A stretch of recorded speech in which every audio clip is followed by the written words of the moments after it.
Hi, magandang araw. Kamusta po kayong lahat?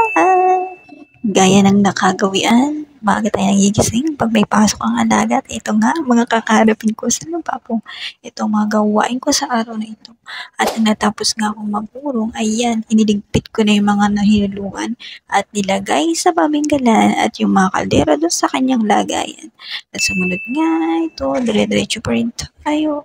Maaga pa naman pero marami akong naisip na gawin. Hindi ko nga lang na full i-video lahat kasi nga medyo kailangan maraming hinto at di mo kailangang tutukan ng pagsisipot. Vlogger era na talaga tayo. Parang lahat na lang gusto nating kuno ng video. May upload lang.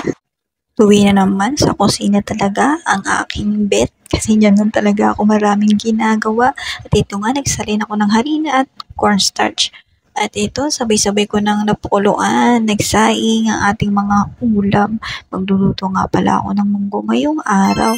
At ito nga muli, another batch na naman ang aking mga nililigpit na nahugasan ko kanina. Ito nga palang dahon ng sili at ito yung karning pinatuyo ko sa gisa. Ilalagay ko dito sa ating munggo pagkagisa niyang mga sangkap. At ito na siya nung niluto. Munggo kahit napakainit. Wala pang biyernes. At ito nga, ternuhan natin to. Kamusta bibi natin later? At ito na naman ang aking katikadilong. Hirap talaga na may allergic rhinitis. Pasumpong-sumpong. Ano ba yan? Araw-araw na lang ganito. Tiis lang. Kaya yan.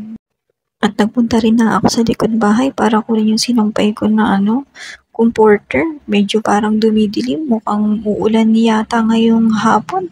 At ito na nga, minadali ko na at ayan nga, makulimlim nga.